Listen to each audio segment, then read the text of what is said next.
అడగండి దేవుడిని. మన సొంత బలం చాలదో, పరిశుద్ధాత్మ బలం కావాల్సిందే. నరపుత్రుడా, నేను నీతో మాట్లాడాలి, నీవు చక్కగా నిలవబడు, నేను నీతో మాట్లాడవలెను. దేవుడు సెలవిచ్చాడు. నిలవటానికి ట్రై చేశాడు హెజ్కేలు, వల్లగాల. అప్పుడేమన్నాడు? ఆత్మ నాలోనికి వచ్చి నన్ను నిలువబెట్టెను.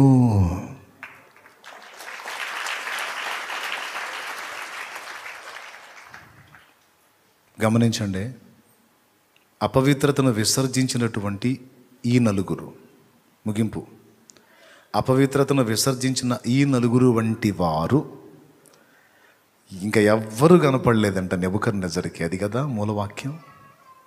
ఏంటి వీళ్ళ స్పెషల్ అంటే, వీళ్ళు దేవుని కోసం అపవిత్రతకు దూరంగా ప్రత్యేకంగా ఉండాలని వాళ్ళు ఆశపడి ప్రయత్నిస్తే దేవుడు వాళ్ళను ఆశీర్వదించి రాజు కనులకు సైతం వాళ్ళు ప్రత్యేకంగా కనబడేటట్టు దేవుడు చూపించాడు వాళ్ళని. దేవుని కొరకు ప్రత్యేకమైన జీవితాన్ని కలిగి ఉండడానికి నువ్వు కృషి చేస్తే నీ లైఫ్ని కూడా దేవుడు జనానికి ప్రత్యేకంగానే చూపిస్తాడు. నువ్వు మూలను దాక్కున్నా సరే, నువ్వు ఎవరికి కనపడకుండా దాక్కున్నా సరే నిన్ను తీసుకొచ్చి చూపిస్తాడు ఆయన, అంతే స్పెషల్గా. ఎప్పటివాడు? ఇప్పుడు చెప్పిన శామ్యుయల్ మోరిస్ ఎప్పటివాడు? చాలా సంవత్సరాలు అయిపోయింది ఆయన వెళ్ళిపోయి కూడా. కానీ ఆ జీవితాన్ని ఇంకా దేవుడు చూసారా, ప్రత్యేకంగానే చూపిస్తున్నాడు అందరికీ. దేవుని కొరకు ప్రత్యేకింపబడిన జీవితము విలువాది. నేను చెప్తున్నా, 1000 మందిలో ఉన్నా సరే నువ్వు స్పెషల్గానే కనపడేటట్టు చేస్తాడు ఆయన. ఎందుకంటే నువ్వు అలా ఆశించావు కదా దేవుని కోసం. నేను దేవుని కొరకు ప్రత్యేకంగా ఉండాలి, వారి వలె ఉండకూడదు, ప్రత్యేకంగా ఉండాలి.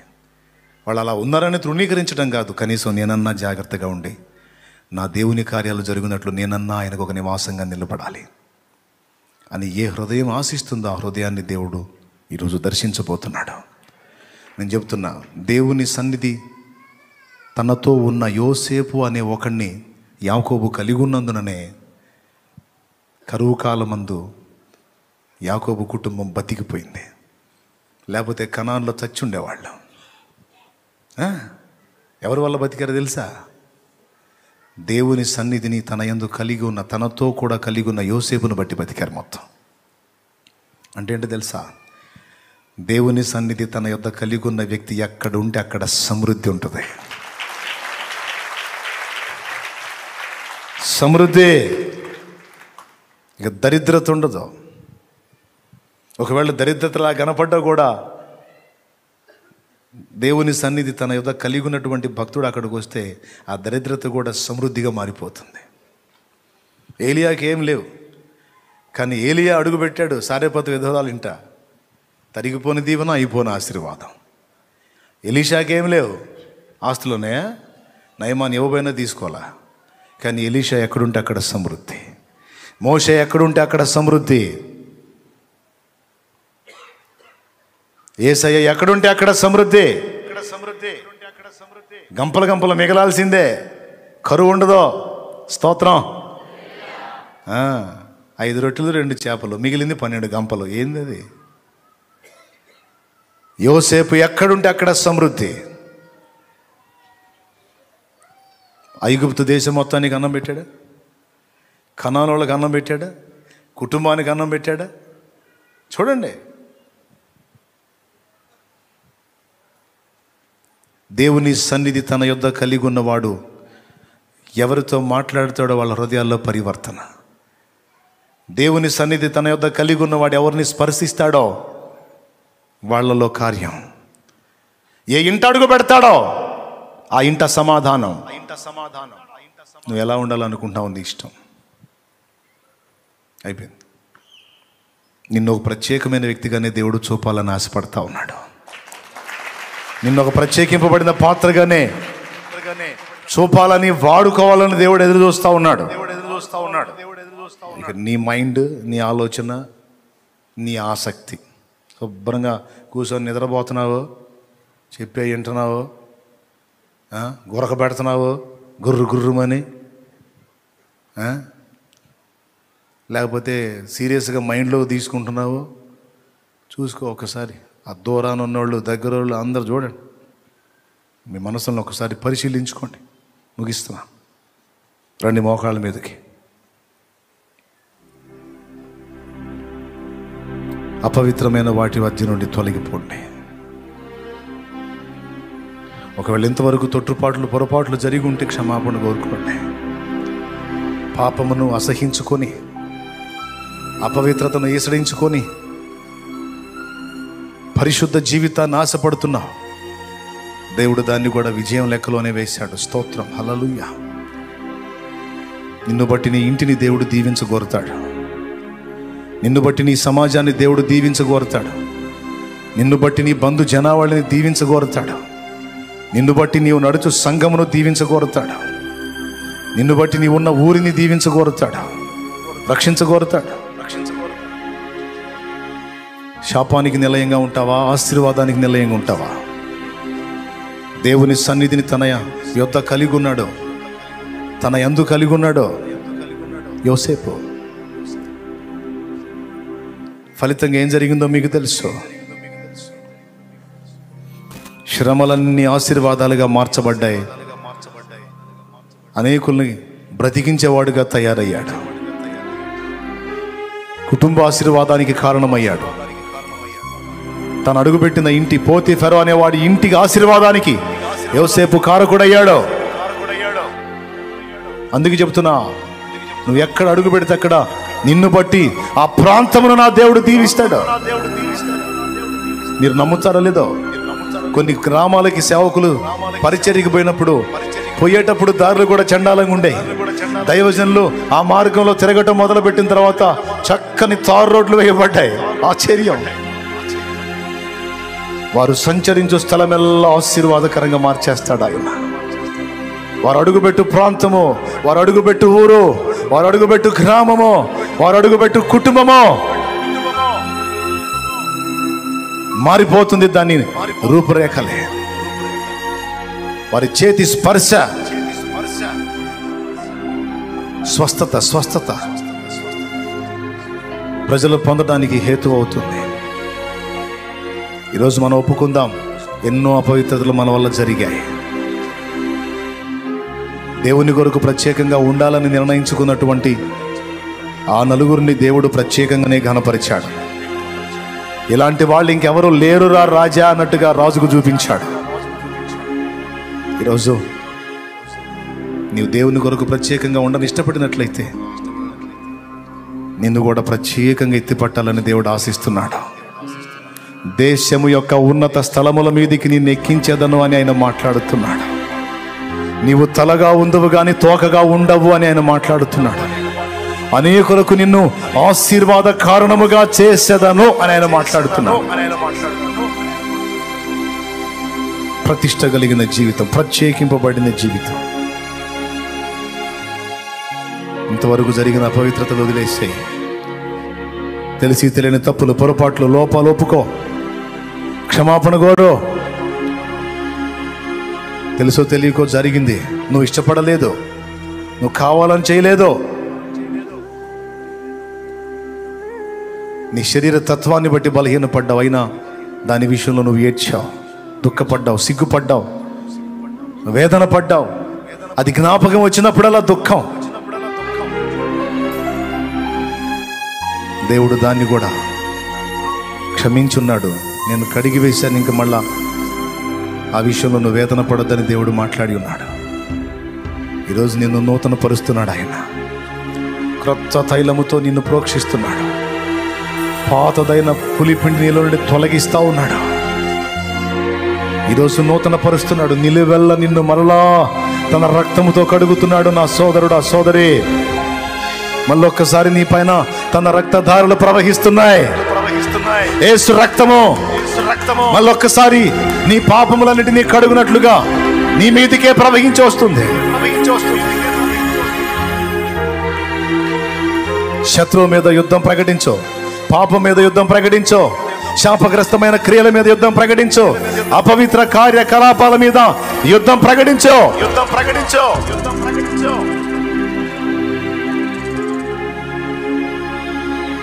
పరిశుద్ధుడైన దేవుని సంబంధులు, ఆయన వాక్యమును అక్షయ బీజమునకు పుట్టింపబడిన వారం పవిత్రతను ఇష్టపడతా. హల్లెలూయా, హల్లెలూయా.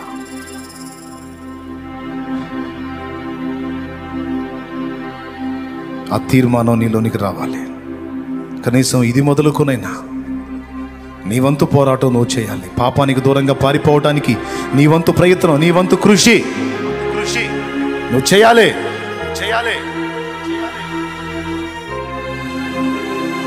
జాగ్రత్త పడు. చాలా చేయాలి దేవుడు నీ ద్వారా, చాలా చేయాలి అని అంటున్నాడు ఆయన. చాలా ఆలోచనలు ఉన్నాయి నీ పట్ల ప్రభుకే, చాలా ఉద్దేశాలు ఉన్నాయి నీ పట్ల ప్రభుకే. నీలో ఆయన నివసించాలనుకుంటున్నాడు, నీతో సంచరించాలనుకుంటున్నాడు. ప్రభువా నీకు స్తోత్రం అని స్వాగతించు ప్రభువుని. దేశం యొక్క ఉన్నత స్థలముల మీదికి నిన్ను ఎక్కించాలని ఆశ కలిగి ఉన్నాడు ఆయన. భూదిగంతముల వరకు నిన్ను తీసుకెళ్లి వాడుకోవాలని కోరుకుంటున్నాడు ఆయన. హల్లెలూయా, హల్లెలూయా, హల్లెలూయా, హల్లెలూయా. నిన్ను నూతన పరిచి, నిన్ను స్వస్థపరిచి, క్రొత్త శక్తితో నిన్ను నింపి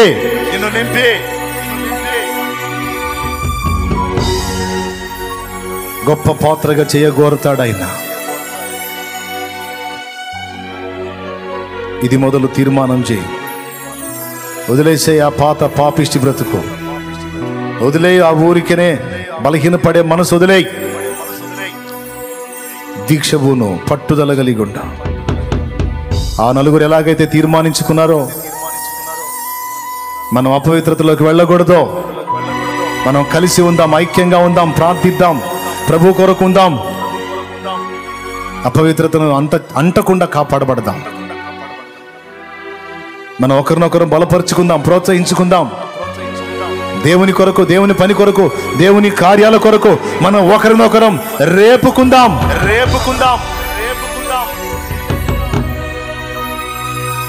కయ్యానికి రేపుకోవటం కాదు, కామానికి రేపుకోవటం కాదు, దురాశలకు రేపుకోవటం కాదు, శరీరేచ్ఛలకు రేపుకోవటం కాదు, తుచ్చమైన అభిలాషలకు రేపుకోవటం కాదు. దేవుని కొరకు, దేవుని చిత్తము కొరకు, దేవుని మహిమ కొరకు రేపుకుందాం, ఒకరినొకరం ప్రోత్సహించుకుందాం అని ఎవరికి వాళ్ళే తమ తోటి వారితో మాట్లాడుకొని పవిత్రులు కావాలని దేవుడు కోరుకుంటున్నాడు. నీ సాటి వారితో మాట్లాడుకో. దానియేలు మిగిలిన వారితో మాట్లాడినట్టు నువ్వు మాట్లాడు. మనం ఇలా ఉందాం, ఇలా చేద్దాం, ఇక నుంచి ఇలా చేద్దాం, ప్రభు కొరకు బలమైన కార్యాలకు పూనుకుందాం. సోదరి నీ తోటి వారికి చెప్పు, సోదరుడా నీ తోటి వారికి చెప్పు, కలిసి పోరాడండి. బబులోనులో ఉన్న ఒక చిన్న గుంపు, బబులోనులో ఉన్న ఒక చిన్న సంఘము, నలుగురే సభ్యులు కలిగిన సంఘం బబులోను మొత్తాన్ని యెహోవాయే దేవుడని సాష్టాంగపడేటట్టు చేసింది సోదరా. బబులోనులో ఉన్న ఒక చిన్న సంఘం బబులోను మొత్తాన్ని ప్రభు కొరకు సాగిలపడేటట్టు చేసింది సోదరి. ప్రార్థన. నలుగురిలోకి నువ్వు వెళితే ప్రార్థనకు రేపేటట్టు ఉండాలి, సేవకు రేపేటట్టు ఉండాలి, వాక్య ధ్యానానికి రేపేటట్టు ఉండాలి, దేవుని గూర్చి ముచ్చటించేటట్టు రేపే వ్యక్తివై ఉండాలి. నలుగురు ఏదో లోక సంగతులు మాట్లాడితే ఆళ్ళలోకి నువ్వు జాయిన్ అయ్యి ఆ దరిద్రంలో నువ్వు మునిగి తేలటం కాదు. నీవు అడుగుపెట్టు ప్రదేశం నీ వలన ప్రభావితం చేయబడాలి, గుర్తుపెట్టుకో. అంతేకాదు, దేవుడిచ్చిన వాగ్దానాలన్నీ నెరవేరుస్తాడు. నేను అది కూడా మీ చేత ఇప్పుడు ప్రార్థన చేయించబోతా ఉన్నాను. మాస్కులు ఉంటే చక్కగా మాస్కులు పెట్టుకొని ముగ్గురుగా కలిసి ఒకరికొకరు ఎదురుగా అట్లా ఆపోజిట్ తిరగండి. ముగ్గురు కలిసి, ఇద్దరు లేక ముగ్గురుగా, కనీసం ముగ్గురు కలిసి కలుపుకోండి, లేదా కనీసం ఇద్దరుగానైనా ఇద్దరుగానైనా సరే మనం ఇప్పుడు ప్రార్థన చేయబోతున్నాం కలిసి.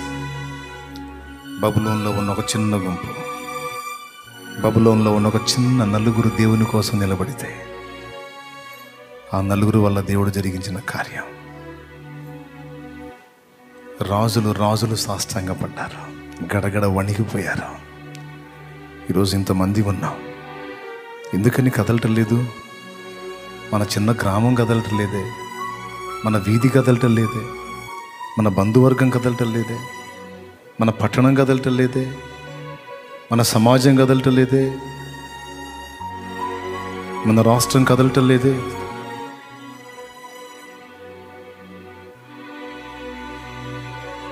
అనేక సంస్థానాలు దేవుని ముందు సాష్టాంగపడ్డాయి ఆ నలుగురు వల్ల. ఆ చిన్న గుంపు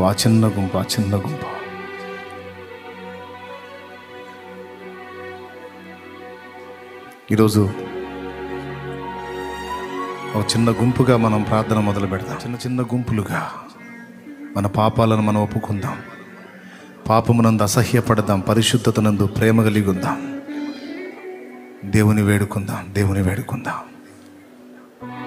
దేవా, పరిశుద్ధతయే నాకు ఇష్టము, పవిత్రురాలినై మేము ఇదిగో నా సోదరులు పవిత్రులమై నీ కొరకు ప్రత్యేకంగా ఉండట ఇష్టపడుతున్నాం. దేవా, నీ సన్నిధి మాతో ఉంచవా, అనుగ్రహించు తండ్రి. నా పాపములు క్షమించు, నా వారి పాపములు క్షమించు. ఈరోజు నాయన సహాయము చేయమని వేడుకుందాం. ప్రార్థన చేయండి, అపవిత్రత అంతా విసర్జించండి, పరిశుద్ధాత్మ బలముతో నింపబడినట్లు అడగండి. దేవుని కొరకు ప్రత్యేకంగా ఉండే జీవితం కోసం అడగండి, ప్రతిష్ఠిత కలిగిన జీవితం కోసం అడగండి, ప్రార్థించే జీవితం కోసం అడగండి, పరిచర్య చేసే జీవితం కోసం అడగండి, వాక్యాసక్తి కలిగిన జీవితం కోసం అడగండి. దేవుని సన్నిధి మీతో కూడా ఉండే జీవితం అడగండి. ప్రార్థన చేయండి. తండ్రి, స్తోత్రం. చాలా వందనాలు తండ్రి, ఈరోజు నాతో మాట్లాడావు. అందరం ప్రార్థన చేద్దాం. నేను మౌనం అవుతాను. నేను చెప్పిన ఈ సంగతులు అడిగిన తర్వాత మీ ఎదుట ఉన్న వారి సమస్యల కోసం కూడా ప్రార్థన చేయండి. లైవ్లో ఉన్నవారు కూడా ప్రార్థనలో ఉండాలి. ఒకవేళ కుటుంబాలుగా ఉంటే, భార్యాభర్తలు పిల్లలుగా ఉంటే దగ్గరలో కలిసి మోకాళ్ళు వేయండి. ఒంటరిగా ఉన్నట్లయితే అలాగే తల వంచి ఏకీభవించండి ప్రార్థనలో. తండ్రి, ఈరోజు నీవు నాతో మాట్లాడావు, నీకు వందనాలు. నీకోసం నేనున్నా ప్రభువా, నీకోసం నేనుంటా ప్రభువా, ప్రత్యేకంగా ఉంటాను ప్రభువా. ఆశగా ఉంది ప్రభువా, అనుగ్రహించమని లైవ్ ద్వారా వీక్షిస్తున్న వాళ్ళు సైతం అడగండి. ప్రార్థనలో ప్రభువుని అడగండి. ఈరోజు నేను ఒంటరిగా ఉన్నాను, నా కుటుంబంతో కలిసి ప్రార్థన చేయాలి, నా ఆశ తీర్చుకో నాయనా.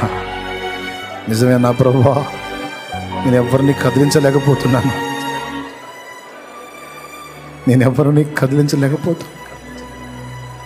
ఆ నలుగురు అంత పని చేసినప్పుడు నన్ను కూడా నువ్వు వాడుకోగలవు. నిజమే, కొన్ని అపవిత్రతలు నా వల్ల జరిగినాయి, ఒప్పుకుంటున్నా. ఈరోజు నుంచి సరి చేసుకుంటున్నా. ఇంకా చెయ్యను ప్రభు, నాకు కూడా ఇష్టం లేదు ప్రభు. నా అపవిత్రత అంతా నీ ముందు ఒప్పుకుంటున్నా, నన్ను క్షమించు, నన్ను మన్నించి బలపరచు తండ్రి అంటూ ప్రార్థన చేద్దాం. అందరూ ప్రార్థన చేయండి. నేను చెప్పిన ఈ సంగతులు అడిగిన తర్వాత ఒకరి సమస్యల కోసం ఒకరు కూడా కలిసి ప్రార్థన చేయండి. నేను మౌనం అయిపోతున్నాను, ఎలుగెత్తి ప్రార్థన చేయాలి. నీ కన్నీరు దేవుని ముందు ఉండాలి. వేనోళ్ళ కొనియాడినా నాశయే తీరదే, నిన్నెంత ఘన ఘనపరచిన నా హృదయమే నిందది. వేణోళ్ళ కొనియాడిన నా ఆశయే తీరదే. నిన్నెంత ఘనపరచినా నా హృదయమే నిందదే.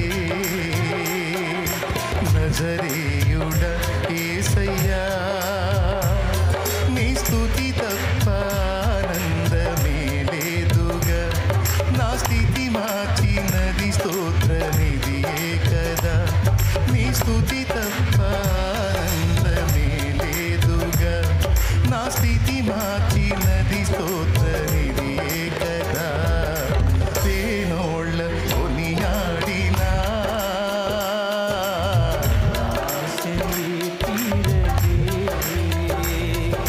నిన్నెంత ఘనపరచినా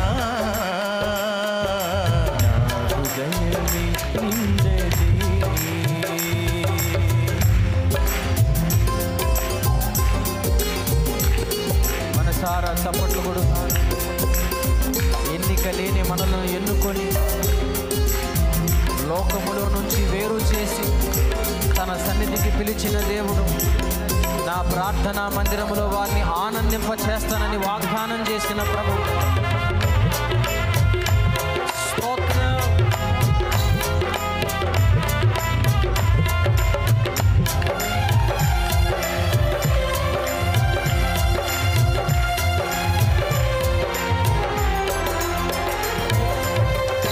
ఎన్నికలేని నన్ను ప్రేమించి లోకము నుండి నన్ను వేరుపరచి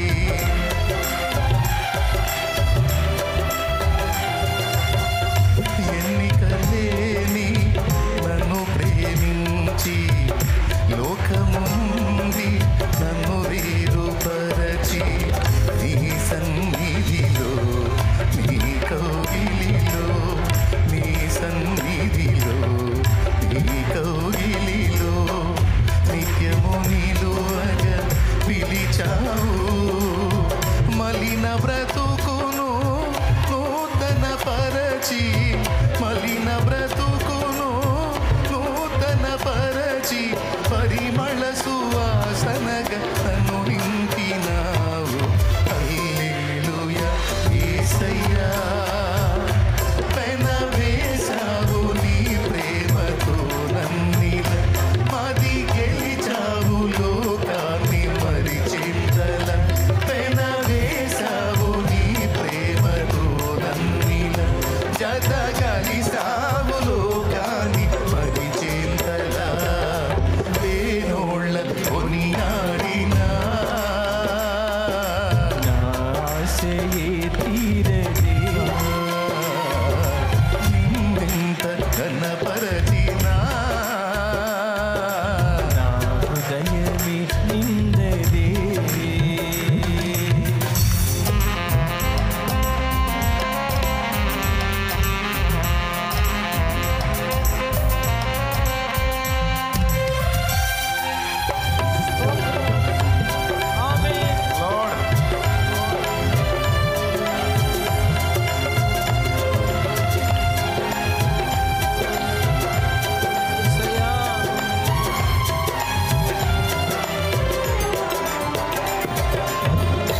ఊహకు మించిన కార్యము చేసి ఉన్నత కృపలో నన్ను దాచినావు.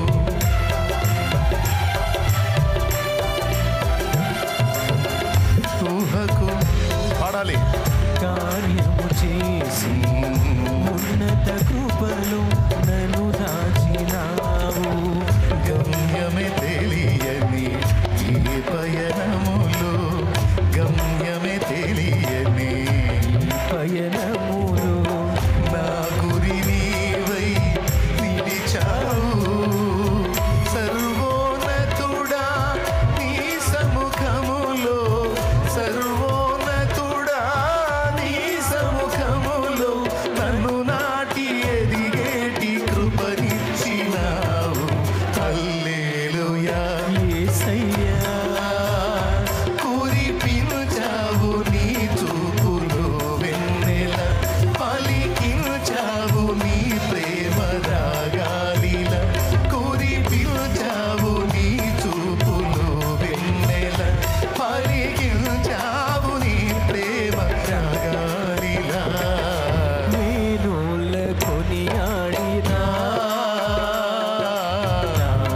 తీరదే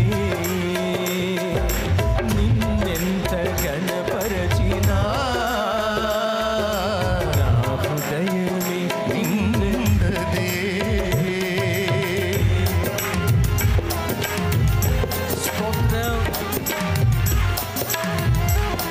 ఆరాధనలోనే పరిశుద్ధాత్మ మన మీద సంధించేది, మనల్ని అభిషేకించేది. దేవుడు తన పరిశుద్ధాత్మతో మనల్ని సంధించేది ఆరాధనలో. మైమరచి ఆరాధిద్దాం. హల్లెలూయా. లార్డ్, నా దేవా, రాజుల రాజా,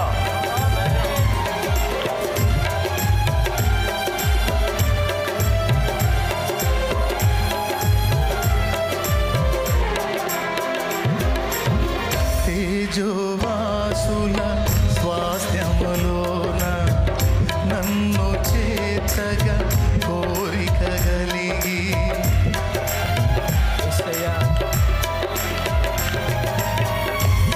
తేజోవాసుల స్వాస్థ్యములోన నన్ను చేర్చగా కోరిక కలిగి దూతల గణముతో మేఘము పైన దూతల గణముతో మేఘము పైన త్వరలో రానై ఉన్నావు రాజుల రాజా నీరా కడనే రాజుల రాజా నీరా కడనే స్మరించి తప్పించి నీ కాచుకుంటిని. హల్లెలూయా. యేసయ్యా చేరాలి నేనిగిరి ఆగువల నీకై వెలగాలి ఆడింగిలో తారల నీలో చేరాలి నేనిగిరి ఆగువల నీకై వెలగాలి ఆడింగిలో తారల వేణోళ్ళ కొనియాడినా ఆశయే తీరదే గణపరచినా నా హృదయమే నిండదే. నజరేయుడా యేసయ్యా నీ స్తుతి తప్ప ఆనందమే లేదుగా. నా స్థితి మార్చినది స్తోత్ర నిధియే కదా. నీ స్తుతి తప్ప ఆనందమే లేదుగా. నా స్థితి మార్చినది స్తోత్ర నిధియే కదా. ఆరాధన స్తుతి ఆరాధన ఆరాధన స్తుతి ఆరాధన ఆరాధన స్తుతి ఆరాధన ఆరాధన స్తుతి ఆరాధన ఆరాధన స్తుతి ఆరాధన పాడాలి. ఆరాధన స్తుతి ఆరాధన ఆరాధన స్తుతి ఆరాధన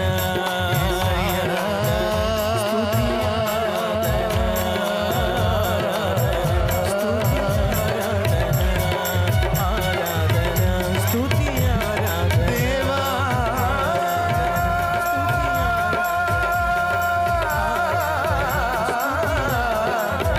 స్తుతి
స్తోత్రం స్తోత్రం స్తోత్రం స్తోత్రం స్తోత్రం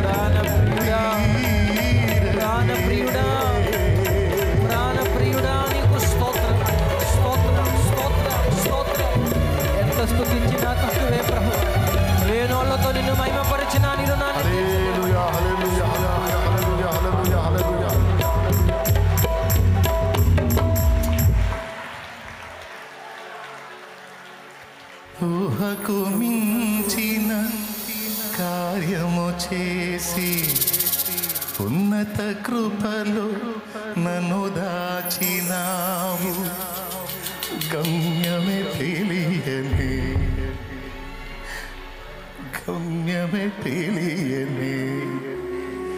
ఈ పయనములు నా పయనములు నా గురి నీవై నిలిచావు. సర్వోన్నతుడా నీ సముఖములో నన్ను నాటి ఎదిగేటి కృపనిచ్చినావు. హల్లెలూయా యేసయ్యా. కురిపించావు నీ చూపులు వెన్నెల, పలికించావు నీ ప్రేమ